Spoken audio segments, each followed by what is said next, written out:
Hi, it's Ulysses Carlson here. I love a good sci-fi movie, and I love David Bowie. There's a movie that has both. This originally came out in 1976, and it's been reissued by Lionsgate in a beautiful new steelbook package. The movie I'm talking about is The Man Who Fell to Earth, based on the novel by Walter Tevis, hope I'm pronouncing that last name right, and directed by Nicholas Rowe. I'm going to unbox this release, share my opinion, and let you know what I think. Beautiful looking front cover of the steelbook there. This isn't a plastic slipcover case we're going to take off here in just a minute. Back cover with a description of the film, photo of Bowie, list of features, and so forth. And this I like. You got this sort of lightning bolt shape that goes over Bowie's eye. Kind of looks like the Aladdin Sane album cover. But you take this off, and underneath it, you have his alien eye. Because, of course, he plays an extraterrestrial in this film, stranded on Earth. There's spine text. There's the back cover. Just got sort of a nice, space art there. This does include a digital copy of the film.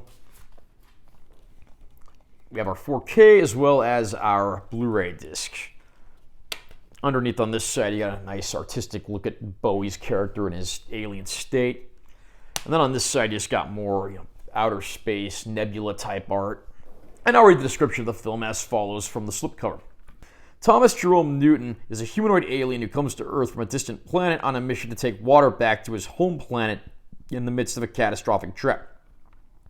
Featuring a startling and era-defining lead performance from Bowie in his debut feature role, Nicholas Roeg's iconic science fiction odyssey, stunningly restored and now available for the first time on 4K, endures not only as a bitingly caustic indictment of the modern world, but also as a poignant reminder of the loneliness of the outsider.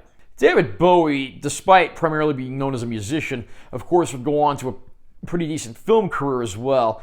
He's probably best known for being in the film Labyrinth in the 1980s, for which he also did music, and then he was also in Christopher Nolan's film The Prestige in the 2000s. So Bowie certainly got around on the big screen in addition to in concert halls.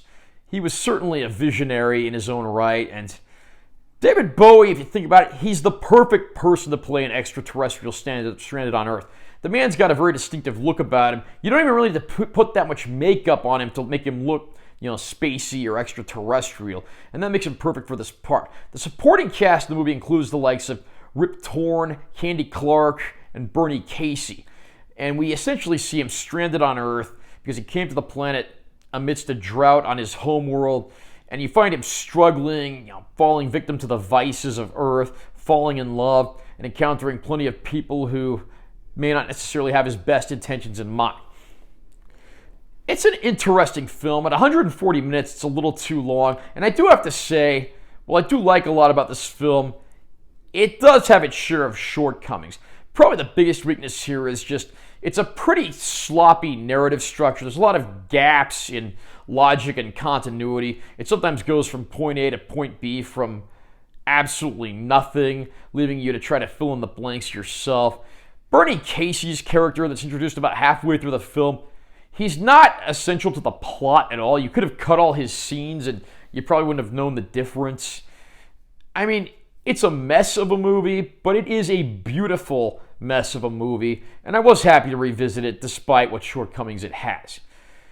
One of the biggest surprises of this movie is that there's no David Bowie music in it. Supposedly there were legal ramblings that prevented him from using his music in the movie, and ultimately we ended up getting a soundtrack that was put together by John Phillips, probably best known for being in The Mamas and the Papas. Another interesting piece of trivia about this film, David Bowie's suits in the movie were designed by a woman named Ola Hudson. This name may not mean anything to you off the top of your head, but Ola Hudson is actually the mother of Saul Hudson, better known to the world as rock guitarist Slash. So Bowie's suits in this movie are designed by Slash's mother. That's pretty cool right there. This is the first 4K release of The Man Who Fell to Earth, coming to us from Lionsgate and StudioCanal. And I am happy to say the movie looks absolutely gorgeous in 4K. There's a lot of well-lit outdoor scenes. Some of these look like they could have been filmed yesterday. Understandably, there are some soft shots and effect shots and stuff that was done on location a lot of the time can look a little rougher. Some of the flashback scenes to Bowie's character's home planet in particular have a much thicker grain structure, so those understandably look different from the rest of the film. Oddly enough, the 4K version of the movie has a brief disclaimer that appears on screen saying that the movie might have, outdated attitudes that may offend and surprise modern viewers. Oddly, that's not on the Blu-ray copy, but I'm guessing that's because the Blu-ray copy is probably identical to the earlier release that StudioCanal and Lionsgate did. I'm also happy to say that this release provides plenty of bonus features, tons of interviews, tons of information just on what happened behind the scene, the original trailer, and so forth. The Man Who Fell to Earth is not a movie for everyone. It's definitely something of an acquired taste, and there's certainly more to like about this movie than dislike. I wouldn't say it's a bad film, but I'm also not quite going to say it's a masterpiece either. I would say try before you buy on this one. It's going to polarize audiences. I think you'll either fall in love with it, you'll hate it, or maybe you'll hate it at first and it'll grow on you. I wouldn't rush out and buy the 4K, but I was lucky enough to get this one on sale at Best Buy for under $25, which is actually a pretty good price. Are you a fan of The Man Who Fell to Earth? Do you think it's David Bowie's best cinematic appearance? Comment down below and let me know what you think. Also, remember to subscribe to this channel for more content. I'm always posting new videos. And be sure to give this one a like if you found it helpful. I'm Taylor T. Carlson. I'll see you next time.